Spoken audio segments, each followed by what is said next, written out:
Greetings, humans. It's me, Bob Harris, senior editor of FootballDiehards.com. It's the Wildcard weekend, and this is the Wildcard weekend injury review, preview, update, overview thing. We've been doing this every week. I want to carry it over in the postseason for people playing in DFS or postseason fantasy tournaments, one and done drafts, etc. It's Wildcard weekend. We have games on Saturday and Sunday. So I'll start with the Saturday games, of course. It starts in the late afternoon window with the Buffalo Bills at the Houston Texans for the Bills.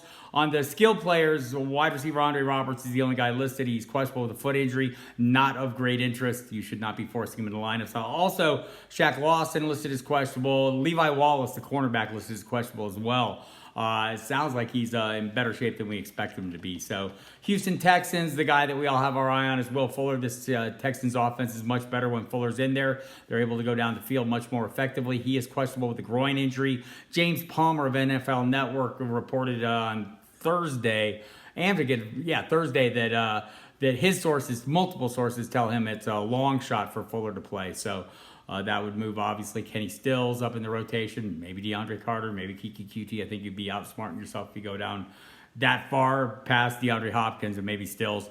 At tight end, Jordan Akins also questionable with a hamstring. Also of interest, Jonathan Joseph, cornerback, and Bradley Roby, the cornerback, are listed as questionable as well, both with hamstring issues.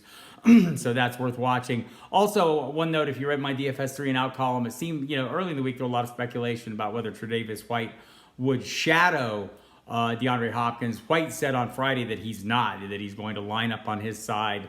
Usually lines up on the left, and he'll face him when he faces him. Either way, expect whoever's helping, they'll have safety help on Hopkins. It'll be an interesting matchup in this one. Should be a good game. The Saturday night game, Tennessee Titans are at New England. First and foremost, there is a storm coming. Winter Storm Henry.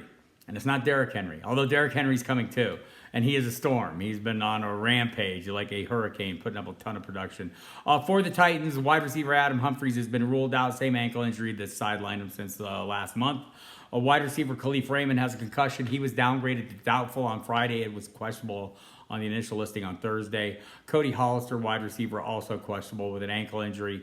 Again, don't outsmart yourself here. Stick with the primary guys, beyond Ryan Tannehill and Derrick Henry. You're talking to A.J. Brown, who will have a tough matchup with Stephon Gilmore coming off a horrible game, right? Devontae Parker lit him up. So can A.J. Brown duplicate that? Corey Davis is a viable play. Henry, of course, as well. And Jonnu Smith, I think, too. So there we have that.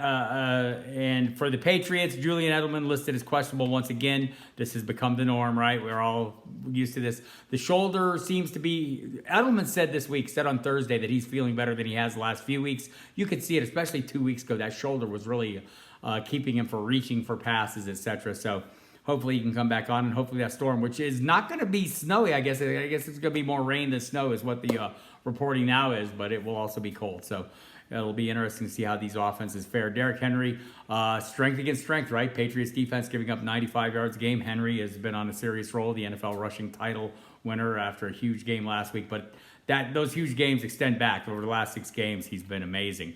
Last 6 games alone, he's outrushed, in those 6 games, the entire seasons of Todd Gurley, Alvin Kamara. So it's been a pretty impressive role for him. Moving on to Sunday.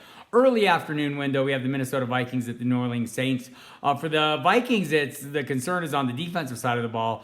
Cornerback Mackenzie Alexander and Mike Hughes are both out for this game. Hughes, they placed on IR. So you were already playing Michael Thomas, so I'm not going to tell you to play him because of these injuries, but play him. And not because of these injuries, because he's Michael Thomas. Everyone else healthy on that. And that includes Dalvin Cook and Alexander Madison. Cook's missed time with the shoulder issues.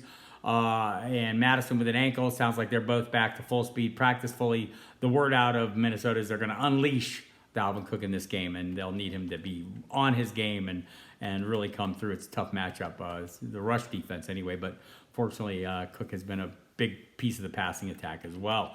And speaking of that, on the other side of the ball, among the injuries, Eli Apple, the cornerback, has been ruled out. They recently brought in Janoris Jenkins, P.J. Williams, of course, Marshawn Lattimore, great shutdown corner there. So they still have plenty of guys, but Apple has been a big part of it, their defense all this year. They've been up and down, but here we have it. Running with fullback Zach Lyon has also been ruled out of this game, and that's it for that game. The Sunday late afternoon game is the Seattle Seahawks at Philadelphia. This one gets pretty interesting. For Seattle, Malik Turner, the wide receiver, has been ruled out with a concussion. Also out tackle Dwayne Brown. No surprise there. We expected it. Linebacker Michael Kendricks tore his ACL last week. He's also out.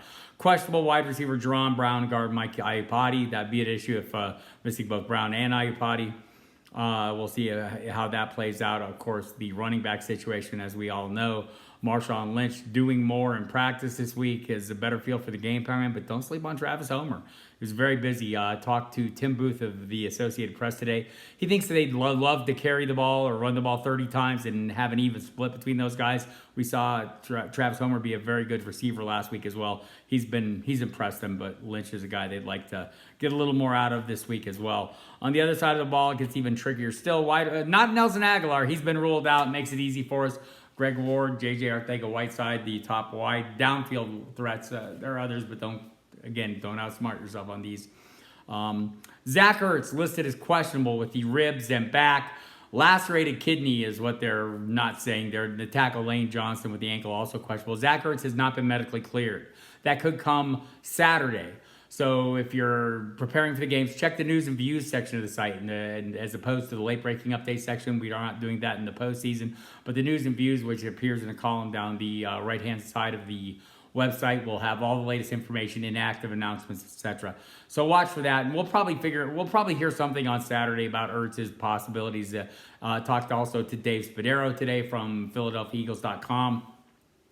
He thinks that if Ertz is cleared, he's talked to Ertz. He says Ertz thinks he feels good, so it's a matter of medical clearance. I think some of the things Doug Peterson said this week have me leaning away from that possibly happening. The local reporter's not working for the team. Dave works for the team, so the outside guys don't think he's going to play. So that'll be one to watch. If he doesn't play, Dallas Goedert's a good play either way, I think. If there is no Ertz, Josh Perkins rises back up the radar as well. As for Miles Sanders, he's been removed from the injury report. He practiced fully Friday. The reporting was when he sprained his ankle, there was a low sprain, a grade 1 sprain they characterized it as.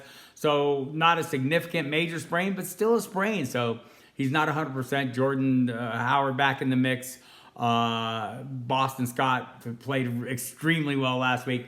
But Spadaro thinks that Sanders is ready to contribute. Maybe not the full workload, but he'll get his shots as a receiver down the field where we've seen him excel at times, and he'll get some carries as well. So there you have it. I'll be doing this every week in advance of the playoff rounds. I think next week the divisional round we'll have another round of Saturday games, so I'll do it Friday night again, and then beyond that, it's Sunday games as we head into the conference championships and the Super Bowl. So there you have it. As always, hit the site. Got some ton of DFS content up, the podcast up, all kinds of information available for you, including team notes, all kinds of cool stuff. So check it out. Look forward to carrying you through the postseason and wishing you the best of luck in all your DFS lineups and in your postseason fantasy tournaments.